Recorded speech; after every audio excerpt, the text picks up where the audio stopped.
সরকারি এবং বেসরকারি মিলে মাধ্যমিক এবং উচ্চ মাধ্যমিকে অধ্যয়ন করে প্রায় 4.5 কোটি শিক্ষার্থী। দেশের মাধ্যমিক পর্যায়ে প্রায় 20,000 শিক্ষা প্রতিষ্ঠান 12 মাসের মধ্যে 5 মাসই বন্ধ থাকছে।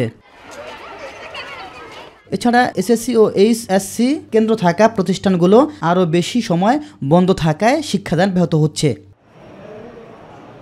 ফলে বন্ধের সময় সন্তানদের শিক্ষাদান নিয়ে বিপাকে পড়ে অভিভাবকরা। এলএমই সার্টিফাইড বিশ্বসেরা কপারে তৈরি ওয়ালটন কেবলস, যা আপনার স্থাপনাকে রাখবে সব সময় নিরাপদ। অবশ্যই প্রভাব পড়ে। বাসায় তো পড়েই না, স্কুল থাকলে তো রেগুলার পড়া হয়। বাসায় তেমন একটা পড়ালেখা করতে চায় না। বাচ্চারা তো বাসায় পড়ালেখা করতে চায় না, স্কুলে আসলে একটা রেগুলার একটা রুটিনের মধ্যে থাকে, সবকিছু একটা রুটিন থাকে। যদিও নিজস্ব ব্যবস্থাপনায় বেসরকারি কোনো প্রতিষ্ঠান পাঠদান অব্যাহত রাখছে। এসএসসি পরীক্ষা যখন শুরু হয়েছে তখন থেকেই আমরা ক্লাস, আমাদের মান্যবর অধ্যক্ষ মহোদয়ের নির্দেশক্রমে আমরা ক্লাস চালু করেছি এবং আমরা এর বিনিময়ে 1 পয়সা কোনো ফি নেওয়া হয় না। প্রতিষ্ঠান প্রধানরা চাইলে ছুটি জট কাটিয়ে ওঠা সম্ভব বলে মনে করেন সরকারি মাধ্যমিক স্কুলের অবসরপ্রাপ্ত এই শিক্ষক।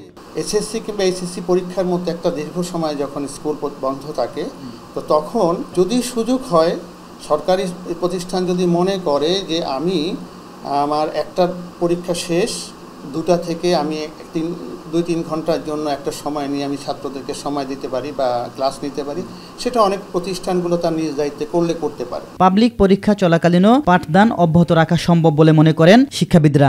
অতিরিক্ত বন্ধ থাকার কারণে এই স্কুলের শিক্ষার্থীদের একটা অংশ নানা ধরনের অপরাধের সাথে জড়িয়ে পড়ে। স্কুলের যে স্বাভাবিক কার্যক্রম সেটা শেষ হওয়ার পরে এই রুটিনটা শুরু হয়, অর্থাৎ আপনি 2টা বা 3টা থেকে আপনি পরীক্ষা নেন বা 2টা থেকে নেন, তাহলে তো আর আমার স্কুলের স্বাভাবিক কার্যক্রম বন্ধ রাখতে হয় না। আসলেই বাংলাদেশের মতো বন্ধ পৃথিবীর কোথাও আছে কিনা আমার জানা নাই, জন্য আমাদেরকে বিকল্প চিন্তা করতে হবে, বন্ধ কমাতে হবে। এতে করে তো আমাদের জাতি অলস হয়ে যাচ্ছে। পরীক্ষা যখন হয় তখন তো বিদ্যালয়, কলেজ, মাদ্রাসা বন্ধ থাকে। পরীক্ষাটা যদি সকালে নেয় তাহলে বিকালে ক্লাসগুলো নিতে পারে।